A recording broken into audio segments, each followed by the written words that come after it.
Hello दोस्तों, welcome to my set Sunday family. दोस्तों, फिर से स्वागत है आपका मेरी एक और नई वीडियो में, जहां हम आपके लिए लाते हैं एक से बढ़कर एक हॉरर स्टोरीज। कुणाल अपनी नौकरी से बहुत दुखी था। कहाँ उसने एक दिन गाड़ी बंगले होने के सपने देखे थे और कहाँ वो इस 10,000 की नौकरी में फंसा हुआ पड़ा था।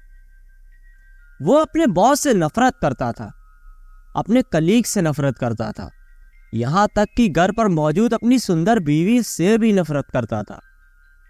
कुल मिलाकर वो भगवान से भी नफरत करता था, क्योंकि उसने उसका अमीर जिंदगी का सपना पूरा नहीं किया था।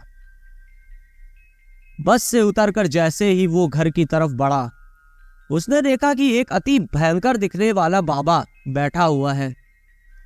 उसकी जटाएं बड़ी लंबी थी, उसके पूरे शरीर पर राख लगी हुई थी और चिलम के कश लगा रहा था। कुणाल कुछ सोचकर उसकी तरफ बढ़ा और उसके चरण स्पर्श किए। टिफिन से निकालकर लंच भी उसे दे दिया, जो उसने खुद नहीं किया था। लेकिन बाबा उसे देखता रहा। जब कुणाल जाने लगा तो बाबा ने कहा, सब मुझसे दूर भागते हैं, लेकिन मैं तुम्हारे व्यवहार से खुश हूं। बताओ क्या परेशानी है बच्चा। कुणाल बाबा के पास जाकर बोला, मैं जिंदगी से परेशान हो चुका हूं, क्या आप मेरा मार्गदर्शन कर सकते हैं।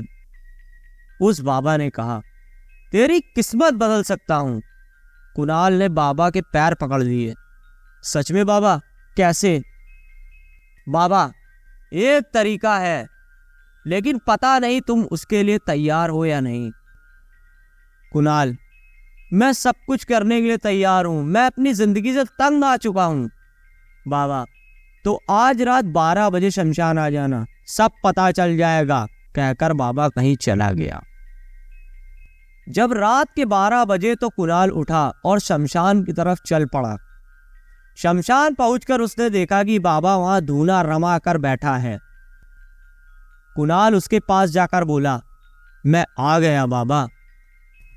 अगर तू जिंदगी बदलना चाहता है तो 41 दिन वाली कर्ण पिशाचनी की साधना कर, बाबा ने बोला। उसके बाद उस अघोरी बाबा ने विस्तार से उस साधना का तरीका बताया, लेकिन यह भी कहा कि यदि इसका उपयोग किसी का बुरा करने के लिए किया तो भीषण परिणाम हो सकते हैं। कुणाल साधना के लिए तैयार हो गया। उसने 41 दिन तक विधिवत रूप से कर्ण पिशाचनी की साधना की। यह सब उसने अपनी पत्नी से छुपाकर किया था। जब साधना का आखिरी दिन पूरा हो गया तो कर्ण पिशाचनी एक अपूर्व सुंदरी के रूप में उसके पास आ पहुंची और सदा उसके साथ रहने और उसके काम करने का वादा किया। कुणाल बहुत खुश हुआ। धीरे धीरे कुणाल ने देखा कि उसकी बीवी कमजोर होती जा रही है। उसके चेहरे का रंग सफेद पड़ता जा रहा था, मानो उसमें खून ही नहीं बचा था। यह सब कर्ण पिशाचनी कर रही थी। वो कुणाल के घर में वास करने लगी थी। वो रोज रात को उसकी पत्नी का खून चूस लेती थी। लेकिन कुणाल ने कर्ण पिशाचनी को रोकने के लिए कुछ नहीं किया, बल्कि वो यही चाहता ही था। बहुत इलाज के बाद भी उसकी पत्नी की हालत में सुधार नहीं हुआ और एक दिन वो मर गई। फिर कुणाल ने एक लॉटरी डाली और कर्ण पिशाचनी की मदद से जीत गया। इस तरह वह करोड़ों का मालिक बन गया।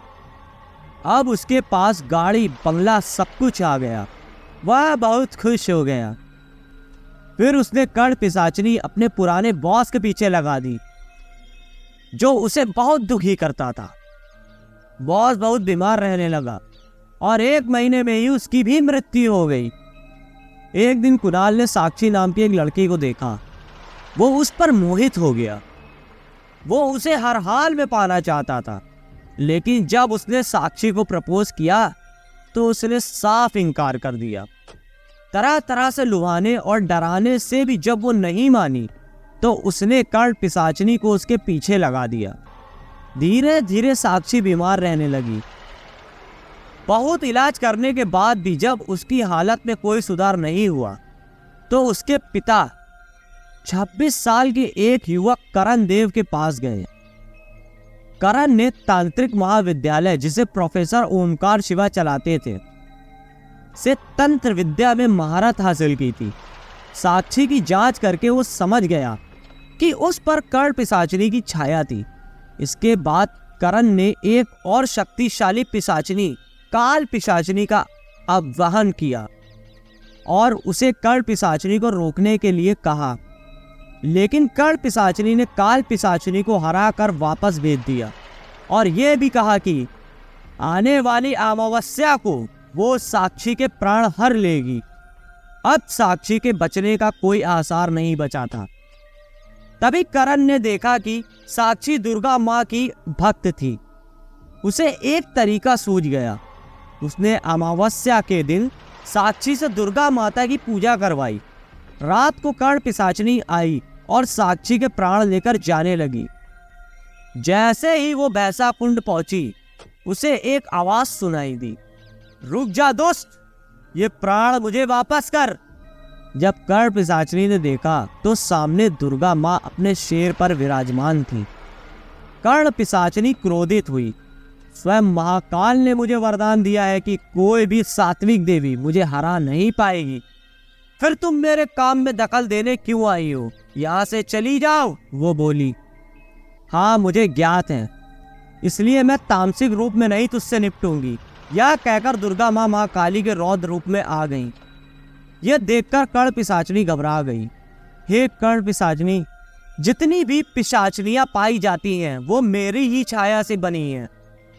उन्हें जो वरदान मिलता है एक तरह से वो मुझे ही मिलता है, इसलिए तू मुझे हरा नहीं सकती। यह सुनते ही कर्ण पिशाचिनी भी अपने भयंकर रूप में आ गई। उसने काली माँ के ऊपर अनेक तरह शास्त्रों और विद्याओं से आक्रमण किया, लेकिन काली माँ ने सबको बेअसर कर दिया, लेकिन भयंकर अट्टहास लगाती रही। फिर काली माँ ने कर्ण पिशाचिनी को दंडित किया। वो पीड़ा से परेशान होने लगी और दया की भीख मांगने लगी।